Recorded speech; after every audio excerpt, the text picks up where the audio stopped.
us on the phone. Governor Abbott, always a pleasure to have you. And I realize when these executive actions, DAPA and then DACA, when these were put into effect by the president, and of course we had this appeals court had filed the injunction, froze the programs. Explain a little bit, what did that do to Texas? What does that mean for Texas to have these two programs in effect? Well, let's go back also, let me clarify, and that is, before I became governor of Texas, I was the attorney general, and I was the attorney general who filed this lawsuit. This was the 31st lawsuit that I filed against the Obama administration. It's for the very reason that you were talking about, and that is because the president is violating the rule of law. Remember this, Dana, and that is the president himself said more than 20 times he didn't have the authority to change the law, and then he waited until 2 weeks after the 2014 election, and he changed it, and then he came out and publicly said, I just changed the law. This is an abuse of presidential authority. This tramples on the United States Constitution. If this is allowed, then the United States Constitution has been completely rewritten. And one of the things that falls upon the state of Texas, of course, leading the charge, 26 states total that have filed suit against the federal government over this. Verrilli, the Solicitor General, was arguing, well, we can't have states, Governor, we just can't have states filing suits against the federal government every time they do something that the federal government doesn't like. What do you say? I mean, he didn't say it in those exact words, but boiling it down, that was the general sentiment. What's the response to a statement like that? Well, for one, he pretty much did say that, but for another, there is a reason, Dana, why he felt like he could say something like that, and that's because of the United States Supreme Court itself.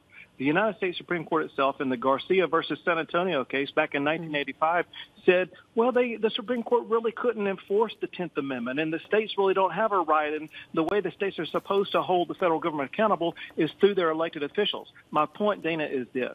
The United States Supreme Court is a co-conspirator in tearing down our Constitution, which is exactly why Verrilli was able to get up and argue that. And that, by the way, is exactly why I am calling for a convention of states so we can restore the Constitution to its original principles. And I outlined this in my upcoming book, Broken But Unbound. Look at that, Broken But Unbound. And, of course, one of the things in the court that was brought up is these states have to prove, and this is me playing lawyer on television, Governor, the states have to prove some sort of injury, that these two executive actions caused some sort of injury. Of course, that could be monetary. And I just look at, for instance, the driver's license situation in the state of Texas. People who are here illegally, go ahead and give them work allowances and give them driver's license at what cost to the state of Texas? Well, for one, the state of Texas does come out of pocket by providing them driver's licenses. For another, Texas comes out of pocket by providing the cost of health care, education, and law enforcement.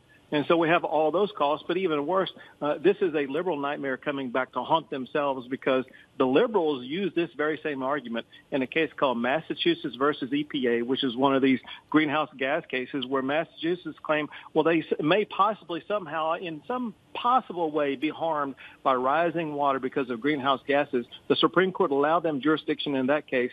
We say that our harm in the state of Texas is far more tangible than what Massachusetts suffered in Massachusetts versus EPA. So the Supreme Court will have to rewrite state jurisdiction law if they deny the state jurisdiction to prosecute this case. It becomes really tricky in terms of border states, and not even so much border states, but state sovereignty, because obviously you have people who break the law. The first act is to break the law to enter illegally, and then of course as governor of the state of Texas, you have a responsibility as well to make sure that laws are followed and that law enforcement has what they need. But then there's that continual battle with the federal government, with ICE, with all of the other departments and bureaucracies that the federal government has put in your way, has put in other border state governors' way, to make it very difficult to actually enforce Texas's laws as well. And we've seen a lot of damage come from this. Well, it's worse. Texas this past session, with me as governor and with a very strong lieutenant governor and speaker of the House, we passed the toughest border security law of any state ever. Part of that border security law was to ensure that we could arrest and prosecute anybody who harbors or conceals a human smuggler. And just last week, a federal court struck that law down, saying that we couldn't even enforce our own laws to protect Texas against illegal immigration. And that's which seems to be I mean, I have no words for it as well.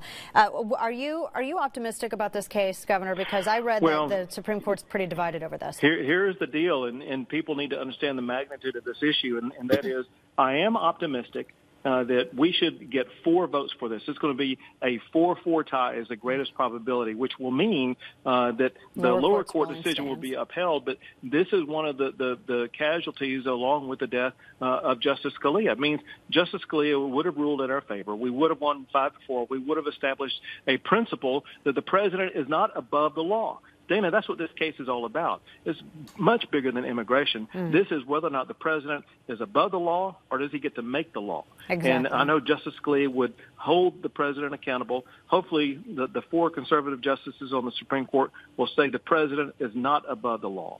I hope that's what they determine as well.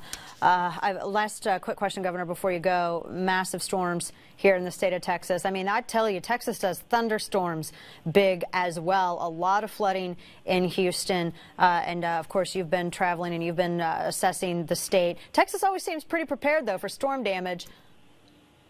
We are here. Unfortunately, some parts of Texas, especially in Harris County, got 1.5 feet of rain in about 24 hours. And there's so much water. But the good thing is the way that Texans respond. We've had well over 1,000 water rescues.